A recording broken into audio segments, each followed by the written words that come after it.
I'm up here in Nyah in northwest Victoria. So Nyah is about 20 minutes northwest of Swan Hill on the Murray River. And this vineyard is owned by my parents-in-law, so Tim's parents, Ruth and Snow Duffy. And we're actually up here celebrating their 60th wedding anniversary. And they have been on this vineyard their entire married life. So they've done a fantastic job spending that long together, but also being in this place as well. So it's a really stunning day here today. We can see the grapes ripening before our eyes, and I'm actually standing in the Muscat block, and this is where we get our fruit for our Moscato from. So there's a few different Muscat varieties. There is Muscat Gordo Blanco, there's Black Muscat or Muscat of Hamburg, there's Muscat Giallo, there's a few others as well, but we use a variety called Muscat à Petit Grain Rouge, which means muscat with little red berries. It's also known in Australia as brown muscat, much more Australian, and also as red Frontignac. So you will see those different muscat varieties around. We tend to think that the brown muscat makes the best Moscato for us.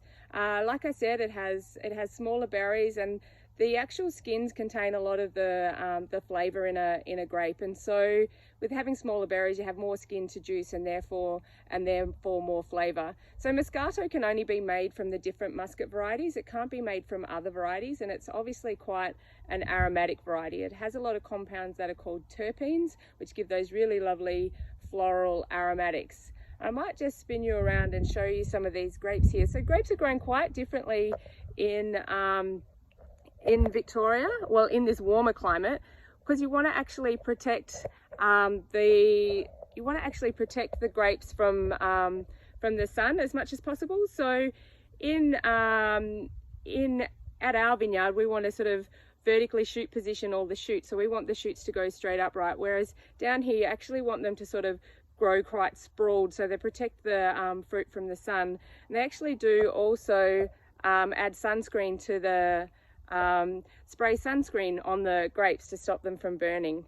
So with our Moscato, we get it picked here and we send it to a local winery just up the road, and they press it for us, and then we send it down to Tasmania as juice, and then we make the Moscato down there.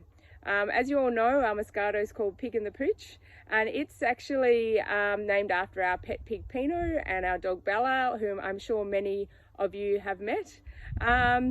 And so with the Moscato, when they press it, they leave it on skins for a little while, so about 6 hours in the press. And as I said, those skins have a lot of flavour, and so the flavour comes out into the juice, and we also extract some colour from the skins. As you can see behind me, the grapes are sort of a reddy brown colour, and that way we get those beautiful aromatics, some really lovely pink colour in our Moscato, and then that it gives a little bit of tannin structure as well, which sort of balances out the sweetness of the wine. So once it comes down to the winery, we empty it into a tank, and then we just basically half ferment it. So about 50% of the sugar is converted to alcohol, so it's about 6% alcohol, and then the rest is the sugar remains in there as natural grape sugars, which are obviously sweet. So, and then we bottle it, and we actually get all of that done before our vintage starts in Tassie, so obviously a lot earlier. It's actually, I think, the 20th of January at the moment, and you can see how coloured those grapes are. So it's nice to be able to get the fruit from up here, bring it down to Tassie, get it bottled before our vintage starts. So it makes use of our equipment down there, and then we get some wine on the market nice and early, just in case things don't go so well for us down there. Hopefully that doesn't happen, but just hopefully you've sort of enjoyed seeing a little bit of up here in Nyah. Obviously I normally am down in Tassie, but nice to be able to make fruit from up here. I guess this region probably doesn't get as much attention as what we get down in Tasmania, but this really was the heart of the Australian wine industry for such a long time, and it's really great to be able to support wineries and vineyards that are up here in the warmer areas of Australia. It is really tough going up here with water restrictions and everything, so nice to be able to make some wine from up here and sell to you guys. Thanks very much. Bye.